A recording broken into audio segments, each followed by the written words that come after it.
qui ont été jusqu'à présent reportés, mais c'est reporté ça aussi. Il faudra bien les payer à un moment donné. Ça veut dire qu'un jour tu vas devoir les payer et que donc, c'est ce qu'il me disait aussi, c'est que le jour où ils pourront réouvrir, ils ne vont travailler que pour payer des charges antérieures.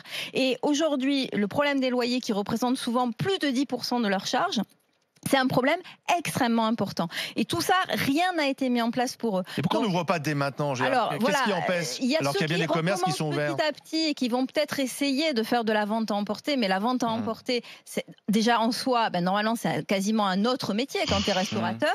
Il faut aussi avoir les livreurs, etc., etc.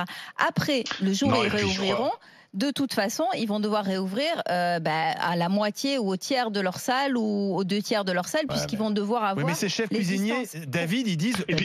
Attendez, David, les chefs cuisiniers disent on peut organiser les choses dans notre restaurant, prévoir des mesures barrières. Effectivement, il y aura peut-être moins de tables, mais au moins on va reprendre une activité. Olivier, là, tu es en train de parler, tu es en train de décrire la situation du point de vue des restaurateurs.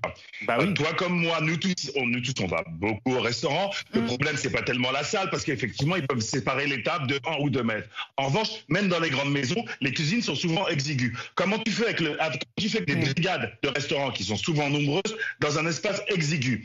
C'est un problème. Et le second problème, c'est que est-ce que les gens, aujourd'hui, est-ce que demain, si on dit on ouvre les restaurants, est-ce que les gens iront? Je n'en suis pas certain. Moi, vous le savez, je suis quand même un adepte de la bouffe. Je vais au restaurant très souvent, j'ai cette chance. Toi, tu n'irais pas, là. Si j'ouvre demain, je puisse y aller. Et je suis même certain de ne pas pouvoir y aller. Mais dans ma situation, on ne sort pas. Donc, entre les cuisines qui sont souvent moins adaptées que les salles à la mise en place de gestes barrières et de distanciation sociale, ça en cuisine, c'est très difficile de l'appliquer.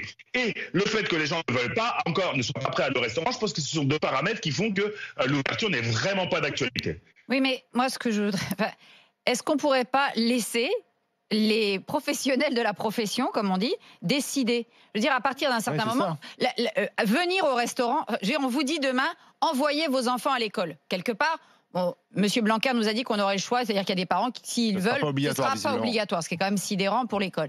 Mais c'est pareil, le restaurant, comme tu viens de le dire, David, on n'oblige pas les gens à y aller. En revanche, pourquoi on interdit aux restaurateurs de rouvrir? Donc je pense que c'est un peu étonnant, mais en même temps, pour qu'on ait un État nounou, il faut qu'on ait un État Picsou. Donc on leur prend des charges, mais en même temps, on vous interdit, ou bien on vous autorise, on vous cajole, ensuite on vous met une tarte. Laissez un petit peu les gens décider pour eux-mêmes. Parce que nous, dans le spectacle, on est exactement dans la même situation.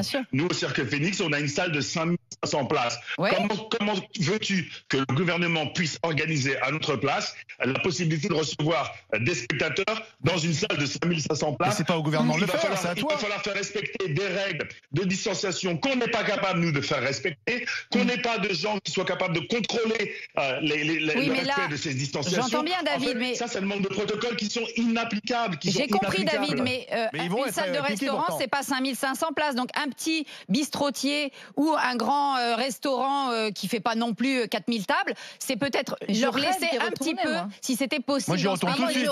Moi aussi. Moi, j'y retourne tout de suite. Mais le mot-clé, me semble-t-il... Pour les mêmes raisons. Oui, mais le mot-clé, David, il me semble, ce serait un peu responsabilité. Laissons un peu les gens prendre leurs responsabilités.